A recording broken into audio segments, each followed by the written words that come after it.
നമസ്കാരം. മലയാളി വാർത്തയിലേക്ക് സ്വാഗതം. ഇറാനിൽ കൊല്ലപ്പെട്ട പരമോന്നത നേതാവ് ആയത്തുള്ള അലി ഖമനയുടെ അടുക്കളക്കാരി വരെ ഇസ്രായേലിന്റെ ചാരസംഘടന മൊസാദിന്റെ ആളായിരുന്നു എന്ന വിവരമാണ് പുറത്തുവരുന്നത്. ഇറാനിലെ ഓരോ നേതാവിന്റെ നീക്കങ്ങൾ നിരീക്ഷിച്ച് ഇറാനിൽ മൊസാദിന്റെ ചാരനുണ്ടെന്നിരിക്കെ ഇറാനിലും അവസാന നേതാവും കൊല്ലപ്പെടും. ഇസ്രായേൽ കോടികൾ പ്രതിഫലം നൽകി ഇറാൻകാരെ തന്നെ ചാരപ്പണിക്ക് നിയോഗിക്കുകയാണ്. മൊസാദിൽ ചേരുകയോ ചാരപ്പണി നടത്തി കൊടുക്കുകയോ ചെയ്യുന്ന ഇറാനികൾക്ക് ആയുഷ്കാല സംരക്ഷണവും പ്രതിഫലവും ഇസ്രായേൽ നൽകിക്കൊണ്ടിരിക്കെ ഇറാനിലെ ഒരു നേതാവിന് രക്ഷയില്ല.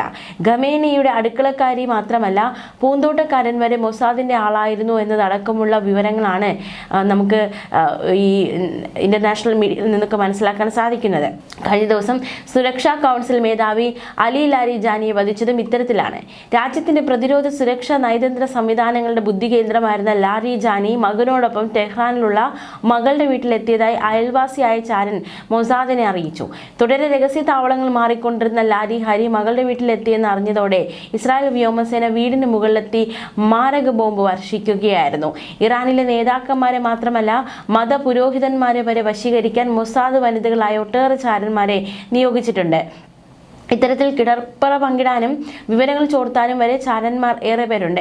ടെഹ്റാന് കിഴക്ക് പർദീസ് മേഖലയുള്ള മകളുടെ വസതിയിൽ വെച്ചാണ് ലാരിജാനി ഇസ്രായേൽ ഇല്ലാതാക്കിയത്. ടെഹ്റാനിലെ പ്രദേശവാസികൾ തന്നെയാണ് ലാരിജാനിയെ പറ്റിയുള്ള വിവരം ഇസ്രായേലിന് കൈമാറിയതെന്ന് ഇസ്രായേൽ വെളിപ്പെടുത്തിയിട്ടുണ്ട്. യുദ്ധം തുടങ്ങിയത് മുതൽ രഹസ്യ കേന്ദ്രങ്ങളിൽ മാറി മാറി താമസിക്കുകയായിരുന്നു ലാരിജാനി. കഴിഞ്ഞ വെള്ളിയാഴ്ച പലസ്തീൻ ഐക്യദാർഢ്യം പ്രഖ്യാപിച്ചുള്ള ഖുദ്സ് ദിന റാലിയിൽ പങ്കെടുക്കാൻ ലാരിജാനി ടെഹ്റാനിലെ തെരുവിൽ ജനങ്ങൾക്കൊപ്പം അണിനിരന്നിരുന്നു. അന്നു മുതൽ ഇസ്രായേലി ഇന്റലിജൻസ് കണ്ണുകൾ ലാരിജാനിയെ പിന്തുടരുകയായിരുന്നു. കഴിഞ്ഞ ചൊവ്വാഴ്ച പുലർച്ചെ 1:50 ഇസ്രായേലി വ്യോമസേനയുടെ ജെറ്റുകൾ ടെഹ്റാന് മുകളിലെത്തി ലാരിജാനിയുടെ മകളുടെ വസതിക്ക് മുകളിലേക്ക് ബോംബിട്ട നിമിഷം തന്നെ ലാരിജാനി മകൻ മൊർത്തേസയും അംഗരക്ഷകരും കൊല്ലപ്പെട്ടു. മകളുടെ കാര്യം ഇപ്പോഴും വ്യക്തമല്ല. ലാരിജാനിയുടെ മകളുടെ ഓരോ നീക്കവും ആ വീട്ടിലെ വേലക്കാരികൾ നിരീക്ഷിച്ച് വിവരങ്ങൾ മൊസാദിന് കൈമാറുന്നുണ്ടായിരുന്നു. ടെഹ്റാനിന്റെ പ്രാന്തപ്രദേശമായ പർദീസിലെ മകളുടെ വീട്ടിൽ ലാരിജാനി എത്തിയ വിവരം പ്രദേശവാസികളിൽ നിന്നാണ് ഇസ്രായേലി രഹസ്യാന്വേഷണ വിഭാഗത്തിന് കിട്ടിയതെന്ന് ഇറാൻ ഇന്റർനാഷണൽ റിപ്പോർട്ട് ചെയ്തിരുന്നു. അടുത്തിടെ നടന്ന ഖുദ്സ് ദിന റാലിയിലടക്കം ലാരിജാനി പങ്കെടുത്തതോടെ നാട്ടുകാർക്ക് അദ്ദേഹത്തെ തിരിച്ചറിയാൻ എളുപ്പമായി. താമസക്കാരിൽ കിട്ടിയ വിലപ്പെട്ട രഹസ്യ വിവരമാണ് കൃത്യമായ ആക്രമണത്തിലേക്ക് നയിച്ചതെന്ന് ഇസ്രായേലി സൈനിക ഉദ്യോഗസ്ഥർ വെളിപ്പെടുത്തിയെങ്കിലും മകളുടെ വേലക്കാരിയാണ് വിവരം ചോർത്തിയതെന്നാണ് സൂചനകൾ. ആയത്തുള്ള അലി ഖമനേയിക്കൊപ്പം ഉന്നത സുരക്ഷാ ഉദ്യോഗസ്ഥരും ഖമനയുടെ മകൾ, മരുമകൻ, ചെറുമകൻ എന്നിവരും കൊല്ലപ്പെട്ടിരുന്നു. 2 വർഷമായി ഖമേനിയുടെ നീക്കങ്ങൾ ചോരുന്നുണ്ടായിരുന്നു. ഖമേനിയുടെ വീട്ടിലെ ജോലിക്കാരിലും ഉണ്ടായിരുന്നു ചാരന്മാർ. ആയത്തുള്ള അലി ഖമേനിയുടെ സുരക്ഷാ ഉപദേഷ്ടാവ് അലി ഷംഖാനിയും കൊല്ലപ്പെട്ടിരുന്നു. ഇദ്ദേഹത്തിന്റെ അംഗരക്ഷകരിലും മൊസാദിന്റെ ചാരന്മാരുണ്ടായിരുന്നു. ഇറാനിയൻ ആണവ പദ്ധതിയെക്കുറിച്ച് US-ഉം ഇറാനും തമ്മിലുള്ള ചർച്ചകൾക്ക് ഷംഖാനി മേൽനോട്ടം വഹിച്ചിരുന്നു. 2025 ജൂണിൽ ഇസ്രായേൽ നടത്തിയ ആക്രമണത്തിലും ഷംഖാനിയെ ലക്ഷ്യം വെച്ചതാണ്. Iran armed force chief of staff general Abdul Rahim മൗസാവിയെ വധിക്കാൻ വനിതകളെ ഉപയോഗിച്ചതായാണ് റിപ്പോർട്ടുകൾ. ഇദ്ദേഹത്തിന്റെ സുരക്ഷാ വിഭാഗത്തിലെ ചില ഉദ്യോഗസ്ഥരെ യുവതികൾ പ്രലോഭിച്ച് മേധാവിയുടെ വിവരങ്ങൾ അറിഞ്ഞുകൊണ്ടിരുന്നു. 2017 മുതൽ 2025 വരെ ഇറാനിയൻ സൈന്യത്തിന്റെ ചീഫ് ഓഫ് സ്റ്റാഫായും കമാൻഡർ ഇൻ ചീഫായും അദ്ദേഹം സേവനം അനുഷ്ഠിച്ചിരുന്നു. പ്രതിരോധ മന്ത്രി അസീസ് നസീർ സാദേയുടെ ഓഫീസ് ജീവനക്കാരിലും ഉണ്ടായിരുന്നു ഇസ്രായേലിന്റെ വിവരങ്ങൾ കൈമാറിയിരുന്ന ചാരന്മാർ.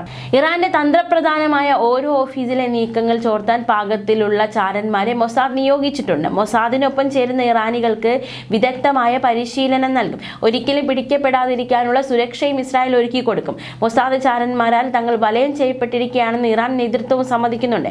ടെഹ്റാനിലെ ഒരു സുരക്ഷിത കേന്ദ്രത്തിൽ ഇറാനിലെ ഉന്നത സൈനിക ഉദ്യോഗസ്ഥരുമായി ഖമേനി കൂടിക്കാഴ്ച നടത്തുന്ന വിവരങ്ങൾ മൊസാദ് ഇസ്രായേലിന് കൈമാറിയിട്ടുണ്ട്. ടെഹ്റാനിലെ ട്രാഫിക് ക്യാമറ ശൃംഖല വർഷങ്ങളായി തന്നെ ഇസ്രായേൽ ഹാക്ക് ചെയ്തിരുന്നു.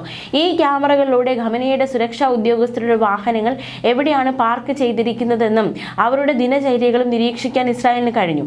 ഖമേനിയുടെ വസതിക്ക് സമീപമുള്ള ട്രാഫിക് ക്യാമറകൾ ഹാക്ക് ചെയ്തതിലൂടെ വാഹനങ്ങളുടെ നീക്കങ്ങൾ അവർ തത്സമയം നിരീക്ഷിച്ചു. അതായത് ഖമേനിയെ വധിച്ചത് ഇസ്രായേൽ ഉദ്യോഗസ്ഥർ ലൈവായി കാണുന്നുണ്ടായിരുന്നു എന്നർത്ഥം. ഫെബ്രുവരി 28 രാവിലെ 9:40 ഖമേനിയും മറ്റ് ഉന്നത കമാൻഡർമാരും ഒത്തുചേരുന്നുവെന്ന കൃത്യമായ വിവരം ഇസ്രായേലിന് കിട്ടി. എല്ലാവരും ഒരേ സ്ഥലത്തുണ്ടെന്ന് ഉറപ്പുവരുത്താനാണ് പകൽ സമയം തിരഞ്ഞെടുത്തത്.